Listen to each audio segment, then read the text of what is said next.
All right, Kyle, let's get into this episode. And you know, I think let's kick this off when we talk about net worth. Because I think when we talk estate planning, we start to think about, how much we have, how much are we worth, how much is our estate worth, how much am I worth? And, I'm sure there's a time in your life where you're like, let me calculate my net worth. Like, let me Hmm. see. Like, am I a millionaire? Am I, like how much am I actually, is in my portfolio that I can call my net worth? And like I think we're going to talk about kind of surface level thinking about net worth, but the big idea here that we want to share with you, the secret sauce is that we think you've been thinking about net worth wrong. We Hmm. think you've been thinking about it in terms of that surface level, and you've been overestimating your net worth. And we're going to shed some light on that net worth here today. I love it. I love it. Yeah, John. So, we're going to talk and take a deep dive here. And actually, we're going to be going into this maybe a little deeper than you might expect. Because if you were to Google, net worth, John, you did a Google search and you found some really interesting things. Like we were trying to figure out like who's talking about what we were going to dig into on this episode. And it was hard for us to find anything out there. So this is definitely a bit of a Canadian wealth secret. But what I found in terms of what was coming up was maybe a bit surprising and maybe surprising to some of the people who are listening to this particular show, because I actually don't think that people are misunderstanding it from a basic level. And what I mean is, something that came up. There was like a CNBC article, John, that you had dug up. Yep. It said, why this CFP says you're thinking about net worth wrong. And I was thinking, right away, you were like, hey, I think somebody else was talking about what we're going to talk about here today. And then you dug into the article and you found that They like weren't. they weren't. There was like misconceptions that your net worth is just like all of your assets. So, all of your assets added up and that is it, which Well, is not actually the case. yeah, like I think when you start to go down, in Google your net worth and what does it look like? Um, it gives the basic calculation that your net worth is take all of your assets, if it's any of your rental properties, any of your home, maybe it's your cars, any sort of asset you have, it's your investment portfolio. You take all your assets, you got to subtract all your liabilities, like how much you owe, because if all of a sudden I say I have a millionaire, but I also have $1 million in debt, I'm broke. Like I have no money, like I Mm-hmm. have no net worth here, even though you have a ton of assets. And when I looked on these articles, to kind of just go down some rabbit holes to think about what are other people saying about net worth, thinking that they also are going to tell the reader that they've been overestimating net worth. And the way they did say you're overestimating your net worth, but what they said was most people right now are thinking that their net worth is just their assets, and Mm, they're forgetting, like, oh, I have this and I have that and I have that, add it all up, and I forget that I have a mortgage in my house, or right. forget that I have a car loan. And those are the things that you have to subtract, because if you sold everything, you're saying this is what my value would be. This is what everything balances out. So these articles, even though you think you're going to get some really inside info, a well secret, yeah, about what your net worth is, they have this surface level understanding of net worth, that it's your Mhm. assets, and then they go on to show you it's more than just that. You have to subtract your liabilities. Here's a scenario, here's a scenario, here's a scenario, and I'm like, well, isn't that a no-brainer, guys? Like, isn't, like, where's the real inside info here?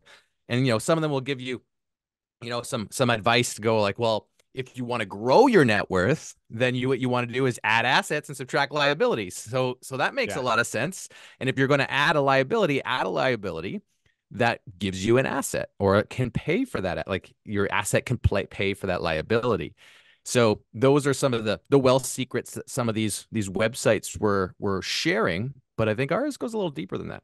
Yeah, absolutely. The other one that I'll pull out, and I like to bring up this individual. This is on Dave Ramsey's site. It says, "What's your net worth really? What is your net worth?" And they have some misconceptions, and some of the misconceptions include that your net worth is actually your income, like your Right. annual income. Which, of course, I know people in this audience are probably with us They on this, and they're understand. going Yes, like, they "I got understand. this, I got this." But what we were a bit surprised to find is that actually nobody out there seems to be talking about sort of a hidden part. And it's sometimes you wonder, is it like, is it like Trudeau and the crew that's like paying off these, media outlets to not talk about this aspect?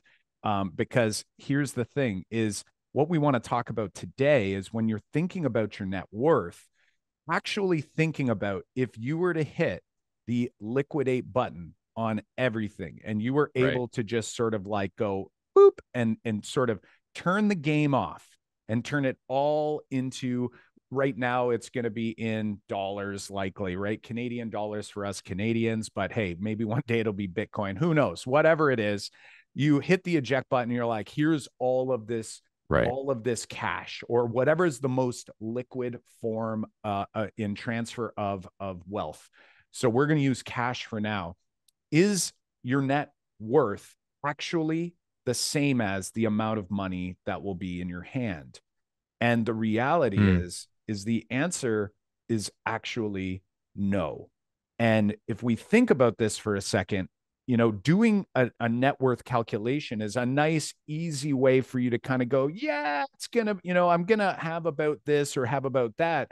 But I think that oftentimes we actually sort of stay at that level and we think about net worth. And of course, the goal is, I mean, I feel like I'm making progress if that number is going up. Of course, I want that to be going up, meaning my overall assets are outpacing my overall liabilities. Mm-hmm. And that's obviously a positive.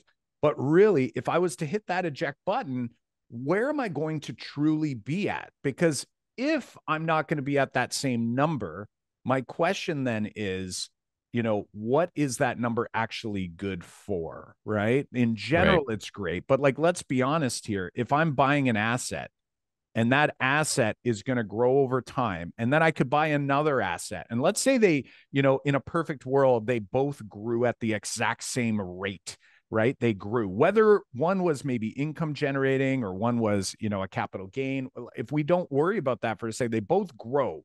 But if one has a different outcome, a different amount of expenses associated with the liquidation of that asset, that can sway your net worth calculation quite dramatically. Now, the first one that we're going to talk about, and there's actually a number of them that I think is important for us to note, is thinking about what are the actual tax implications, because I think that's one of the biggest Hmm. expenses that we may have to pay on certain assets held in certain containers, right? Now, and why we say that, of course, is because hey, listen, if all of my assets are in somehow my TFSA, I maxed my contributions and I 100x'd my tax-free savings account somehow, and I've got this massive amount in there.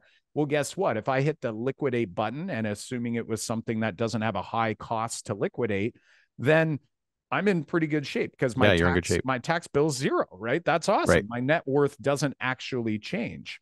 However, if it's on the other hand, if it's something like an RSP that I blew up and I blew it up to, a huge number and I want to hit the eject button. Here's the thing though, we don't get to nitpick here. We're not talking about like hitting the eject button and then leaving it in the RSP. I'm talking about getting it in your hands now so that you could do something with that net worth.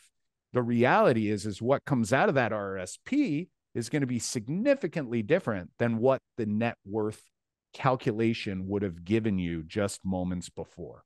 I think this is where some of the secret sauce that we have to consider. This is why I was saying that we're drastically, and I'm going to say drastically overestimating our net worth because this liquidation idea, right? Like if you just liquidate it, it doesn't take into account the taxes that you are going to have to pay, because we don't like if I just take assets minus liabilities, boom, like there's my net worth statement. But I mean, like, do we automatically want to like subtract 50% of that? Like if I have a million and then I have a half a million in liabilities, I've got a half $1 million, but I'm like, wait a minute, no, if I liquidate that and it's in my RSP, I have to pay tax on that. And it depends on how much I'm pulling out at a certain time. But if I'm pulling out a lot and I want to liquidate it, I'm going to have to pay the highest, amount of tax on that liquidation. So I'm going to lose half of that money, Mm. like it's going to be gone. And it's like, you have to pay that to someone. Now that's an overestimate on the taxes because if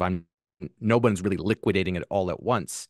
But when we do need to think about, these fees, these taxes that are going to come your off your net worth. And that's the important part about your net calculating your net worth is if you have like, because most people are calculating their net worth going, what is the right number?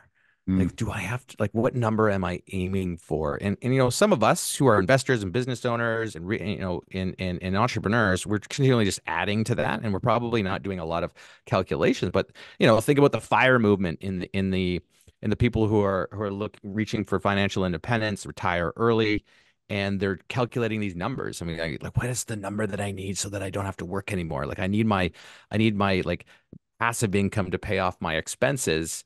And so I'm going to calculate my net worth and go, like, how much does my investment account actually have to have? But then are they considering all those taxes that are going to have to come into play? And I think there are lots of other things, right, Kyle, like that we have to think about in terms of when we start calculating adding to our net worth. Like if I want to add a property, if I'm looking at adding a new property into my portfolio, I've got my mortgage to consider. Like I'm putting my down payment down, but and then I go, okay, do I just audit, like, as soon as I buy my property, do I just get to add that much to my net worth? mm. Like, no, you have to like do that calculation. And how much calculation do you should fit in? Like, how accurate do you really want to be is also the question that you need to kind of answer for yourself.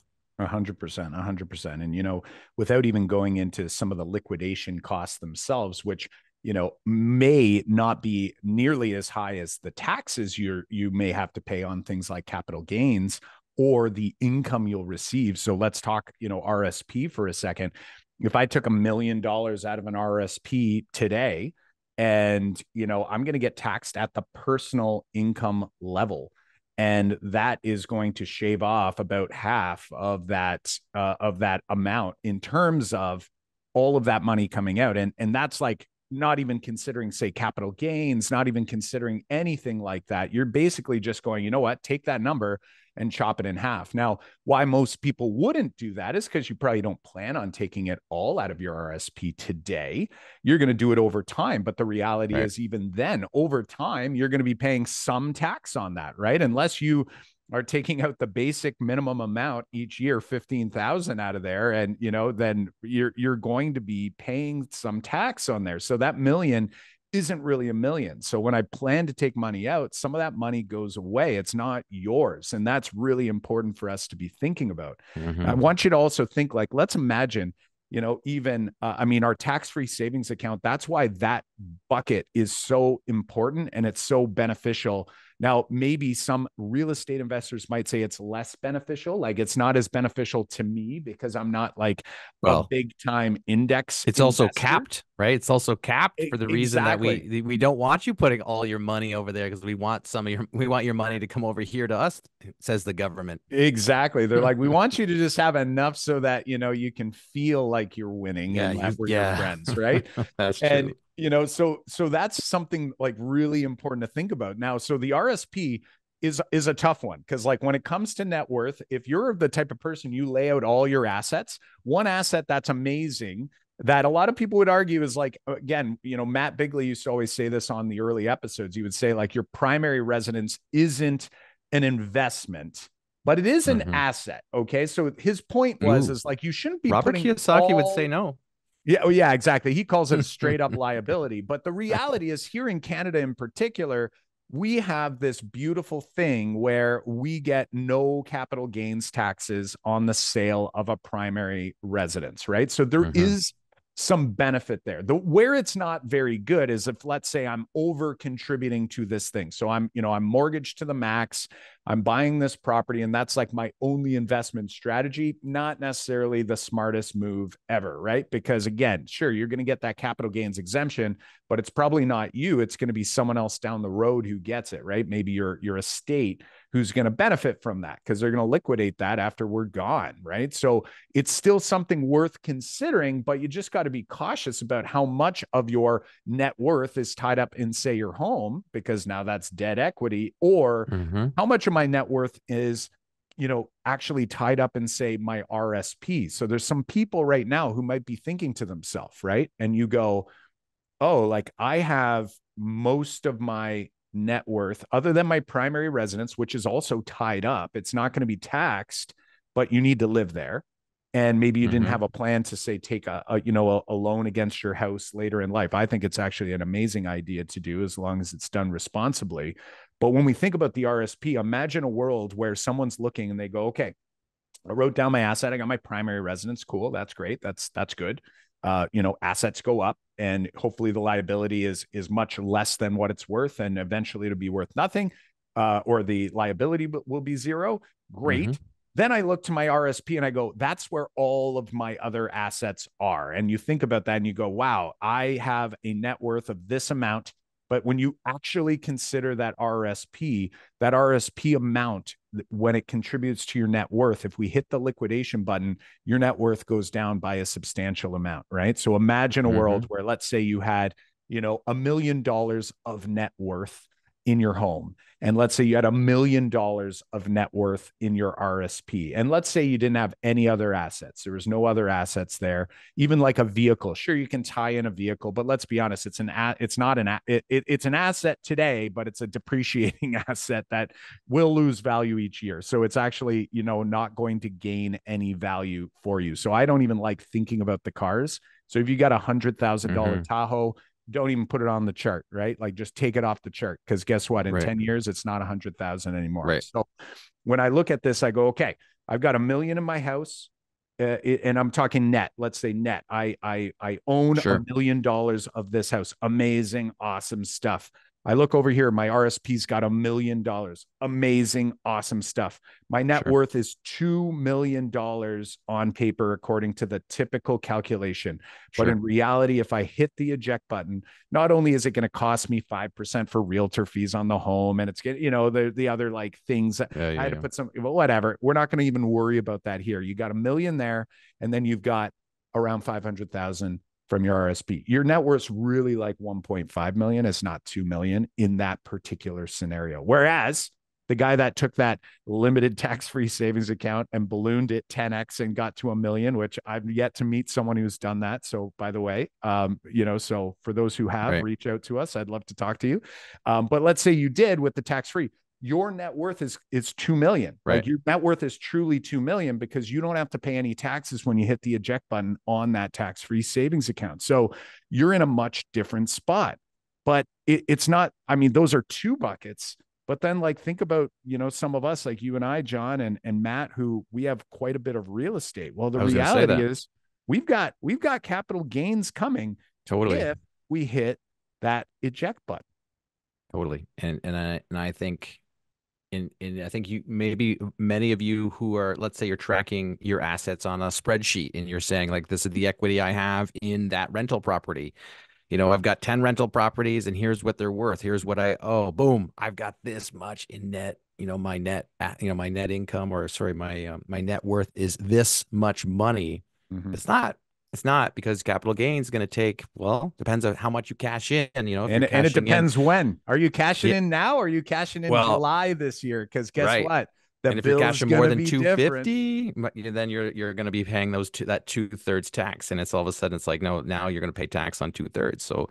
So you're not factoring that tax in, and that's really the secret sauce we're trying to convey here is like maybe you're like, guys, that's a no brainer. Like I was already factoring in tax, but I'm gonna guess you maybe some of you right now are like, well, I wasn't thinking about the how much tax I'm gonna have to pay on all the assets that I have, and where that comes from. Cal, I want to move into kind of thinking about this same idea, but now moving into like estate planning, like thinking Mhm. about like, hey, I've got, I want to like build my assets up. I have this net worth, and then we think about passing that net worth on to the next generation. And do we got to think about the same way? Is it even more like it's like, oh, I got $10 million of net worth by the time I kick the bucket. Does my heirs get 10 million? Do we got Mhm. to like, could you think about that whole liquidation idea when you die? Sometimes you're like, okay, Yeah. if I die, I got to pass this on. It feels like all of a sudden it's in dollar mode. And then I'm like, well, how much gets passed on? Like, is Right. it is it all assets get passed automatically? We got to like, there's does it go through, like you've got your wills that start distributing what asset goes where, but there's probate, fees going in here, and you're like, okay, man, what's going on here? Like, how much should we now think about our net worth? Well, all of a sudden, as soon as you said the word estate planning, John, all of a Oh, sudden did you it get made scared? one of your, well, it it is scary, like I don't love, the thought of that, but I think what bothers me more, and maybe I'm lucky in this way. Some people are very fearful of death. I'm, that's not something that keeps me up at night. But you know what does is thinking that you and I and Matt and others that are listening to this episode, I'm guessing, are of the sense that it's like, okay, you're kind of usually in one of two camps, right? You're in the process of like, I want to put myself in a position where I can live the lifestyle I want to, well beyond the years that I want or have to be Sure. working. That's like one camp. We, I would say, are shifting from that camp into this other camp. The second camp is, I want to continue doing this work because I enjoy doing it, and I like the idea of building something. We love building businesses. We love building, like, investing is like a business. We like this Mm-hmm. idea, and what keeps me up at night is not the actual thought of death. It's the thought of my estate value going down significantly at the day of my death or the day after my Mm. death. And that's something that actually, if we go back to something you said, and maybe our editors will be like super creative and they'll like cut it in. You said earlier, you said, it's not like we're ever going to just hit the eject button.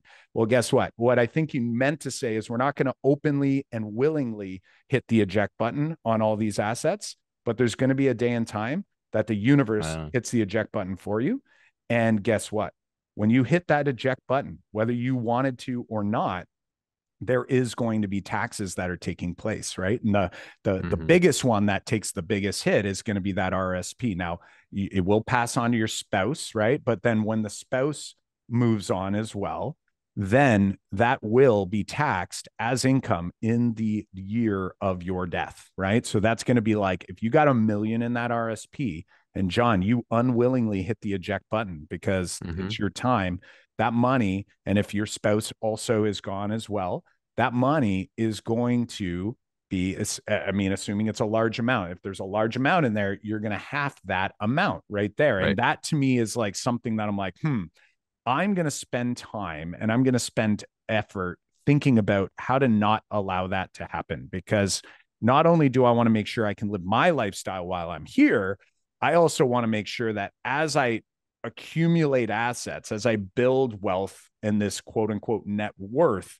that I'm not doing it in a game. And then once I hit, like, once the game's over, it's like you fell in the pit of despair in Super Mario Brothers, and now it's like you're out of lives. It's like, boom, you're gone.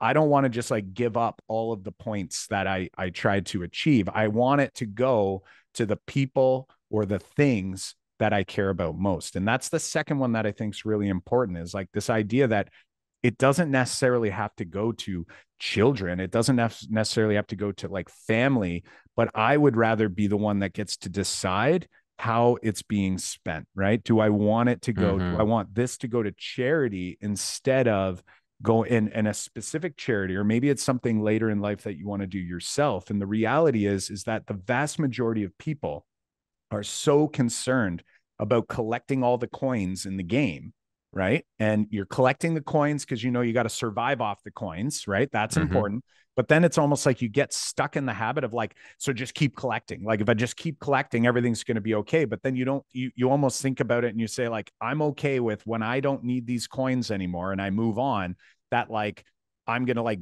donate, maybe a quarter of those coins to potentially half of those coins. And this is all dependent on, again, what you have. If I have a primary residence, of course, like that part's not going to be taxed.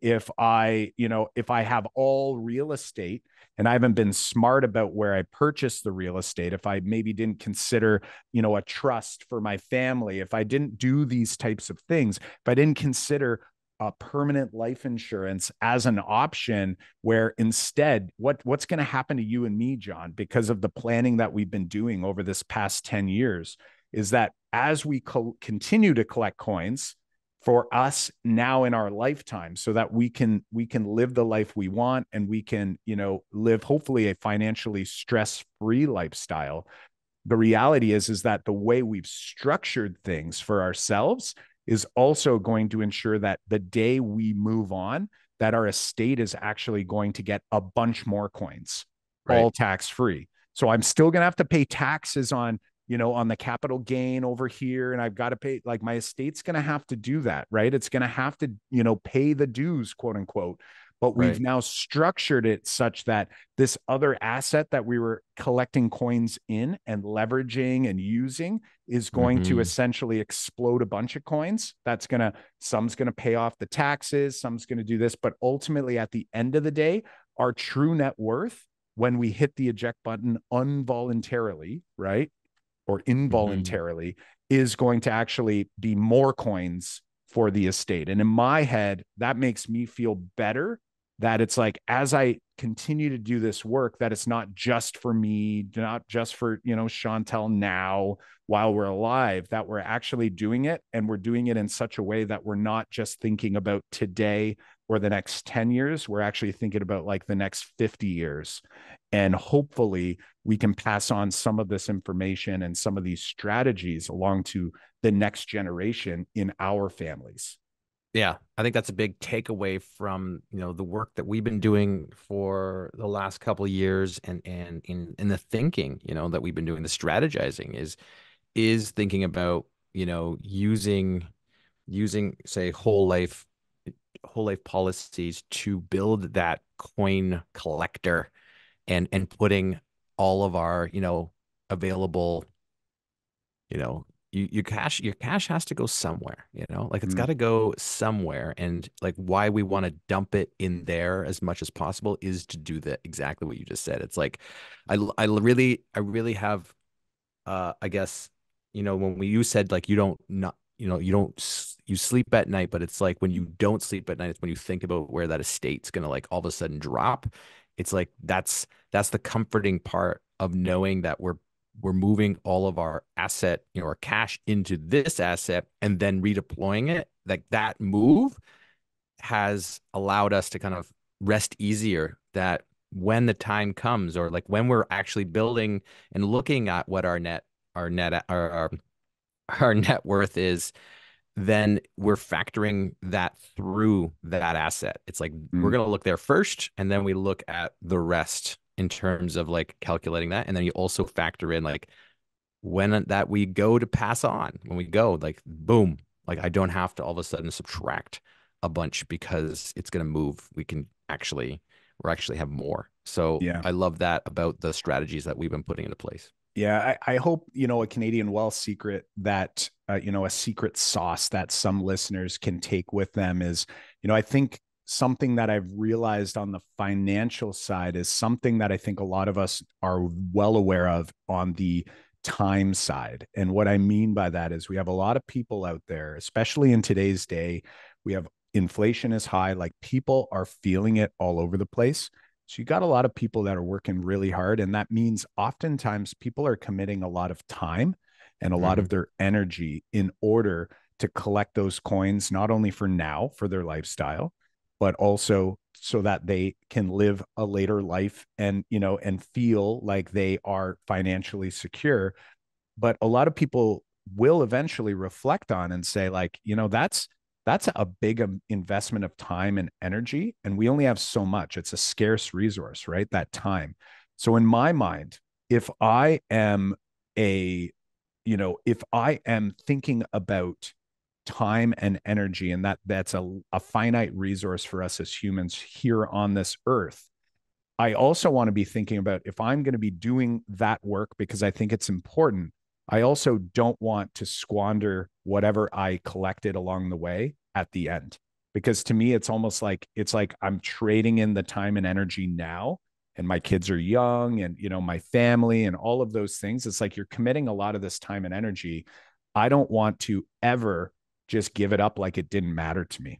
And I think Mm. for a lot of people, it's like, when you're gone, it's easy to go, like, it doesn't really matter to me. But I'm like, well, I mean, if I thought it was that important at the time, like now when I'm 41, as I'm recording this, then I should at least care about it later, even the day after I'm no longer here. So to me, you know, hopefully that's a secret sauce for some of you out there. If you're listening to this podcast, you're either collecting coins for the now, for the future, but I want you to add this idea of like, how do you keep coins for when you're gone, or how do you make those coins actually grow in an easy, efficient way? And it's just something that is easily overlooked, and it's often bad mouthed all over the internet, specifically Hmm. Mr. Ramsey, who we picked on a little bit earlier here.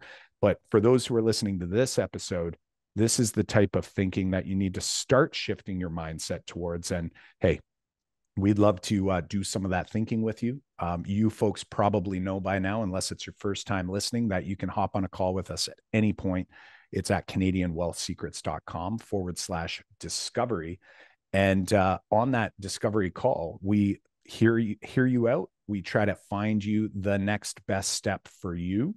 And ultimately, at the end of the day, we try to stick with you and try to keep you on your path. That's why we do the work we do, and we love doing it. So I just had a call yesterday with a Canadian wealth secret seeker who hopped on a call and had a fantastic conversation. It was all about the RSPs and Mm. trying to think about melting it down. And they were thinking, hey, like, where am I going to put this money afterwards? First stop was tax-free savings.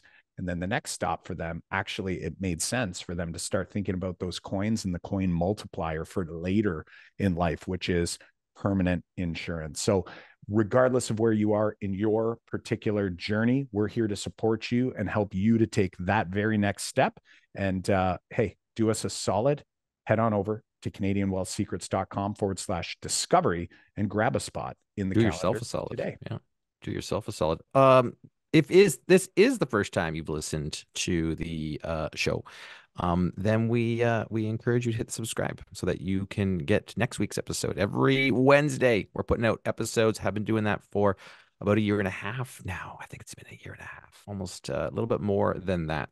If you've listened to a few shows already, then we encourage you to hit that rating review button and leave a rating and review for others to find the show. All right, there, Canadian Wealth Secret Seekers. We will see you in the next episode. Just as a reminder, the content you heard here today is for informational purposes only. You should not construe any such information or other material as legal, tax, investment, financial, or other advice. Just as a reminder, John Orr is a mortgage agent with Bricks Mortgage, license number M23006803. And Kyle Pierce is a licensed life and accident and sickness insurance agent and VP of corporate wealth management with the Pan Corp team. That includes corporate advisors and Pan Financial.